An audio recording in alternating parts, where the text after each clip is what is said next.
Last షాట్లో చెప్పాను కదా, కుంకుమతో గోరింటాకు పెట్టింది మా అక్క అని చెప్పేసి. అది ఎలా పెట్టుకోవాలో ఈరోజు చూసేసేయండి. మంచి కుంకుమ తీసుకుంటే కనుక ఎర్రగా పండుతుంది, కానీ ఒకరోజు మాత్రమే ఉంటుందండి. రెండో రోజుకి మళ్ళీ ఉండదు, చాలా లైట్ అయిపోతుంది. కుంకుమ తీసుకుని దాంట్లో నిమ్మకాయ చెక్క పిండేసుకుని ఇట్లా చేతి మీద పెడితే కనుక బాగా ఎర్రగా పండుతుంది అనమాట. హేమన్య ఫేస్ చూసారా? గోరింటాకు పెడదాము అని అనగానే గోరింటాకు కోన్స్ లేవు అనుకున్నాను. అయితే మా కజిన్ వాళ్ళ సిస్టర్ వచ్చిందనమాట. తను వచ్చేసి నా దగ్గర ఉందక్క కోన్ అని చెప్పేసేసి తను టకటక తీసి పెట్టేసింది కోన్. అయితే కనుక పెద్ద పాపకి చిన్న పాపకి ఇట్లా గోరింటాకు పెట్టించుకోవటం అంటే చాలా ఇష్టం అనమాట.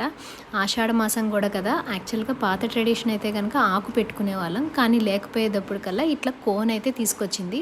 తను ముందు రోజు బోనాలకి వెళ్ళిందంట, అక్కడి నుంచి ఎక్కడి నుంచో తీసుకొచ్చింది కోన్. సో అందుకని తన దగ్గర ఇన్స్టెంట్గా కోన్ ఉండగానే పిల్లలకైతే పెట్టేసింది. ఈ రకంగా పిల్లలు కోన్ పెట్టుకుని ఫుల్ ఎంజాయ్ చేశారు బోనాల పండుగ. Bye bye.